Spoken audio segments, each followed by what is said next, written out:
5 seconds. Start. மாண்புமிகு துணைத் தலைவர் அவர்களே, நிதியமைச்சர் கொண்டு வந்திருக்கும் இந்த வரவு செலவு திட்டத்தை நான் ஆதரித்து பேசுகிறேன். இந்த அவையில் உள்ள எதிர்க்கட்சி உட்பட எல்லா உறுப்பினர்களும் இதை புகழ்ந்து பேசியிருக்கிறார்கள். இப்படிப்பட்ட நல்ல வரவு செலவு திட்டத்தை அளித்த நிதியமைச்சர் அவர்களுக்கு நீண்ட ஆயுளை கொடுத்து இன்னும் நல்ல திட்டங்களை வகுத்து அடுத்த வருஷம் இதைவிட சுமூகமான வரவு செலவு திட்டத்தை அளிக்க அவர்களுக்கு நல்ல உற்சாகம் கொடுக்க வேண்டுமென்று வேண்டுகிறேன். இப்பொழுது நீர்ப்பாசனத்தை பற்றி ஒரு சில வார்த்தைகள் சொல்ல விரும்புகிறேன். பொதுவாக நம் அரசு வகுத்திருக்கும் திட்டங்களில் நீர்ப்பாசன திட்டம் என்பது மிகவும் முக்கியமான திட்டமாகும். மிக பெரிய பெரிய அணை திட்டங்களை தீட்டி அவற்றை நிறைவேற்றியதால் மக்கள் இன்று செழிப்பாய் இருக்கிறார்கள். உணவு உற்பத்தி பெருகும் என்பதை அறிய மகிழ்ச்சியாய் இருக்கிறது. ஆனால் பெரிய அணை திட்டங்களால் அணை தண்ணீர் பாயும் இடங்களில் உள்ள விவசாயிகளுக்கு மட்டும் வசதி இருக்கிறது. சிறிய நீர்ப்பாசன திட்டங்கள் குறித்தும் அரசு முயற்சி செய்தால் இன்னும் சில விவசாயிகளுக்கும் பலன் ஏற்படும் என்பதை தெரிவித்துக் கொள்கிறேன். அதனால் நாம் வெளிநாட்டுக்கு உணவுப் பொருள் ஏற்றுமதி செய்யும் அளவுக்கு கூட தயாராகிவிடலாம் என்று நினைக்கிறேன்.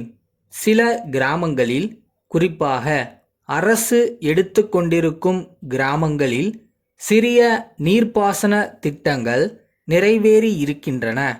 அரசு எடுத்துக்கொள்ளாத இனாம் கிராமங்களில் பாழடைந்த ஏரிகளும் குளங்களும் இருக்கின்றன. அவைகளை செப்பனிட்டு நீர்ப்பாசன வசதி செய்து கொடுக்கலாம். இனாம் கிராமங்களை அரசு எடுத்துக்கொள்ளாவிட்டால் ஏரிகளையும் வாய்க்கால்களையும் மராமத்து செய்வதற்கு மாவட்ட அதிகாரிகள் தங்கள் கையில் அதிகாரம் இல்லை என்று சொல்கிறார்கள். அப்படியானால் அங்குள்ள மக்களின் கதி என்ன ஆவது? அதற்காக அரசு ஏதாவது உத்தரவு போட்டால் தாங்கள் செய்வதற்கு தயாராக இருப்பதாக சொல்கிறார்கள். ஆகவே அரசு இது குறித்து கவனம் செலுத்த வேண்டுமென்று கேட்டுக்கொள்கிறேன். 3 வருஷ காலமாக இனாம் கிராமங்களை அரசு எடுத்துக்கொள்ளப் போவதாக சொல்லப்படுகிறது. ஆனால் எந்தவிதமான நடவடிக்கையும் எடுக்கப்படவில்லை. இது குறித்து அரசு ஏதாவது செய்ய வேண்டுமென்று கேட்டுக்கொள்கிறேன். அடுத்து, விவசாய வசதி உள்ள கிராமங்களுக்கு கூட மின்சாரம் கொடுக்க மறுக்கிறார்கள். வரிசை பிரகாரம் கொடுப்பதில்லை.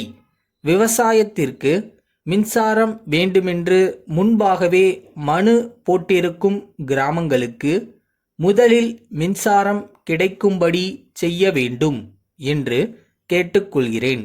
அடுத்தபடியாக, கைத்தறி நெசவாளர்களுடைய நிலைமை ஓரளவு நல்ல முறையில் இருக்கிறது. இருந்தாலும் கூட துணி தேங்கி கிடக்கிறது.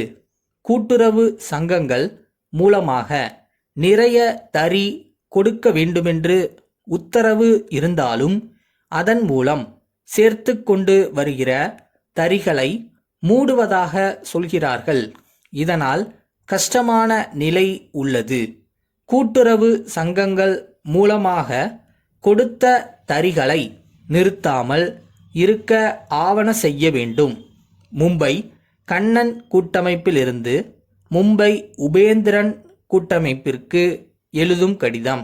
அன்புடையீர், எங்களுடைய பிரதிநிதி மூலம் மார்ச் 5ஆம் தேதியன்று 2 குரோஸ் பல ரச ஜாடிகள் அனுப்புமாறு கேட்டிருந்தோம்.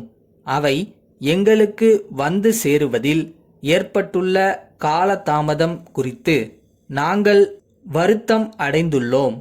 சென்ற சனிக்கிழமையன்று அவைகளை சேர்ப்பிப்பதாக உறுதி அளித்திருந்தார். இன்று திங்கட்கிழமை, ஆனால் இன்னும் அவை எங்களை வந்து சேரவில்லை. இந்த காலதாமதம் எங்களுக்கு கஷ்டத்தையும் தொழில் நஷ்டத்தையும் ஏற்படுத்துகிறது என்பதை தெரிவித்துக் கொள்ள விரும்புகிறோம். எங்களுடைய கேட்பானையை நிறைவேற்றுவதில் காலதாமதம் ஏற்படுவது இது முதல் தடவை அல்ல என்பதை நினைவில் கொண்டு எங்களுடைய கோரிக்கைகள் இனிமேல் உடனடியாக கவனிக்கப்படும் என்கிற நிபந்தனையின் பேரில்தான் நாங்கள் உங்களுடன் இனிமேல் வியாபாரத் தொடர்பு வைத்து கொள்ள முடியும் என்பதை தெரிவித்துக் கொள்கிறோம். இனிமேல் காலதாமதம் ஏற்படாது என்று உறுதி அளிப்பதோடு இப்போது கேட்டுள்ள சரக்குகளை உடனடியாக எங்களுக்கு கிடைக்க ஏற்பாடு செய்தால் நாங்கள் மகிழ்ச்சி அடைவோம் என்று தெரிவித்துக் கொள்கிறோம். தங்கள் நம்பிக்கையுள்ள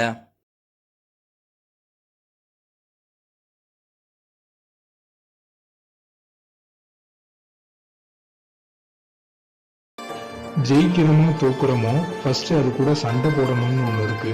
ஸோ ட்ரை பண்ணுங்க, தட்ஸ் மோர் இம்பார்ட்டன்ட்.